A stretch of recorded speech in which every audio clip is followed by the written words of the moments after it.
श्रीमती अनुप्रिया पाटिल। धन्यवाद सभापति महोदय। मैं अपनी पार्टी अपना दल की ओर से सरकार द्वारा पेश किए गए 127वें संविधान संशोधन विधेयक का समर्थन करती हूँ। मेरी पार्टी अपना दल ने अपने स्थापना वर्ष सन 1995 से ही पार्टी संस्थापक यशाकाई डॉक्टर सोनेलाल पटेल जी के नेतृत्व में सामाजिक न्याय की विचारधारा को प्रबलता से आगे बढ़ाने के लिए संघर्ष किया है।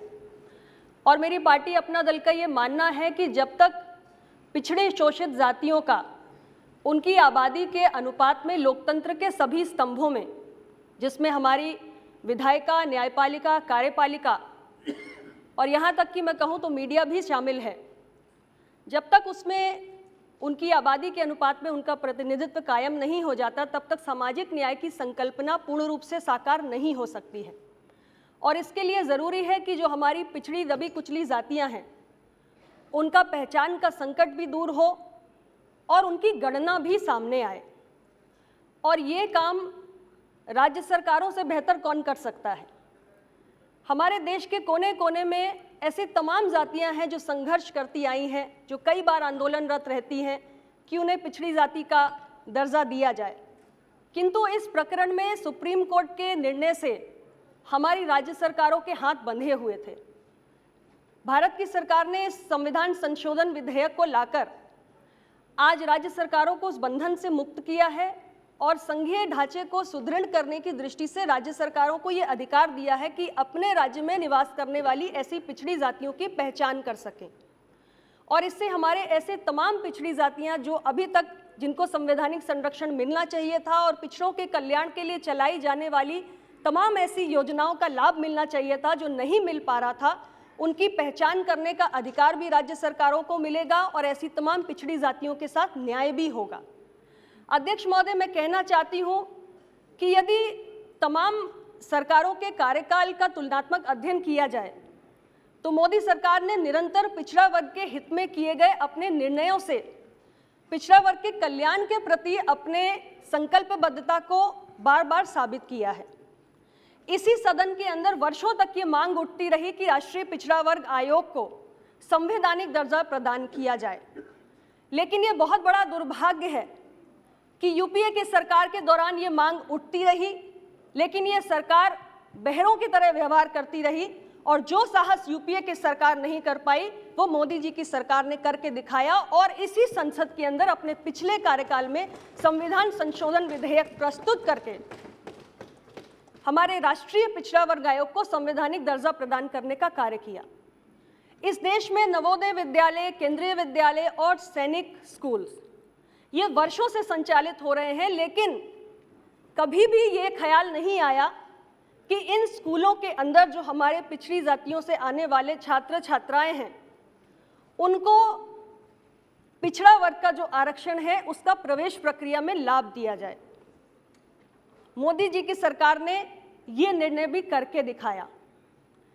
पिछड़े वर्ग की हमारे जो क्रीमी लेयर की आय सीमा है उसको 6 लाख से बढ़ाकर 8 लाख तक करने का भी काम मोदी सरकार ने किया। और यदि मैं हालिया निर्णय की बात करूं तो पिछले कई वर्षों से निरंतर हमारी जो मेडिकल की नीट परीक्षा में एमबीबीएस और पीजी के एडमिशन्स होते हैं उसमें हर वर्ष पिछड़े वर्ग के हमारे छात्रों का, अभ्यर्थियों का हजारों सीटों का नुकसान हो रहा था, क्योंकि ऑल इंडिया कोटा में नीट के अंतर्गत जो हमारा ओबीसी कोटा था वो लागू नहीं था। मांग तो वर्षों से उठ रही थी, हजारों सीटों का नुकसान भी वर्षों से हो रहा था, लेकिन अगर इसके प्रति किसी ने संवेदनशीलता दिखाई है तो माननीय प्रधानमंत्री श्री मोदी जी की सरकार ने दिखाई है और all India OBC quota NEET प्रवेश परीक्षा के अंतर्गत लागू करने का निर्णय भी किया है। लेकिन दूसरी तरफ यूपीए सरकार का भी इतिहास हम खंगालें तो इसमें हमें शुरुआत में ही देखने को मिलता है कि किस प्रकार जब सबसे बड़ा निर्णय 90 के दशक में कहूं कि पहला निर्णय मंडल आयोग के रिपोर्ट को लागू करने का हुआ था तो इतिहास के पन्नों में दर्ज है कि कांग्रेस की सरकार ने, कांग्रेस के नेतृत्व ने उसका विरोध किया था। और ऐसी कोई उपलब्धि नहीं है पिछड़ों के हक में जिसे कांग्रेस की सरकार गिना सकती है। तो इसलिए जहां तक पिछड़ों के प्रति प्रतिबद्धता का सवाल है मोदी सरकार ने बहुत सारे ऐसे निर्णय किए हैं। आज जो 127वां संविधान संशोधन विधेयक लाया गया है, इसी दृष्टि से लाया गया है। मैं इसका स्वागत भी करती हूं और अपनी पार्टी की ओर से, अपना दल की ओर से मैं ये उम्मीद भी करती हूं कि भविष्य में भी इस प्रकार के और निर्णय सरकार करेगी। ये समय की आवश्यकता है, देश की ज़रूरत है कि जब 90 के दशक में मंडल कमीशन आया था तो कहा था कि पिछड़ों की आबादी 54% है, लेकिन आज इतने वर्षों में पिछड़ों की असली गिनती क्या है ये पता नहीं चल पाया। देश के कोने कोने में पिछड़ी जातियों की ये मांग है कि आखिर पिछड़ी जाति की आबादी इतने वर्षों में, आज़ादी के 70 वर्ष बाद कितनी हो चुकी है, ये हम सबको पता होना चाहिए। और ये ज़रूरी भी है, अगर हम तमाम सरकारी योजनाओं का लाभ पिछड़ी जातियों तक पहुंचाना चाहते हैं, अगर हम ये चाहते हैं कि हमारी पिछड़ी जातियों का प्रतिनिधित्व पर्याप्त संख्या में हो, तो आखिर उनकी आबादी क्या है, उनकी गिनती क्या है, ये जान लेना बहुत आवश्यक है।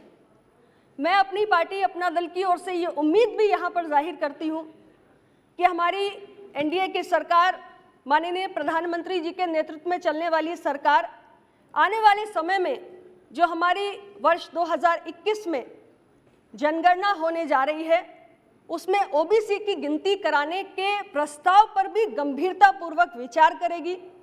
मैं फिर दोहराऊंगी कि ये समय की आवश्यकता है, देश को इसकी ज़रूरत है।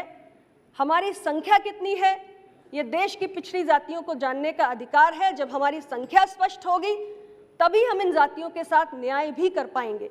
इन्हीं शब्दों के साथ पुनः मैं 127वें संविधान संशोधन विधेयक का समर्थन करते हुए अपनी बात को समाप्त करती हूँ। बहुत बहुत धन्यवाद।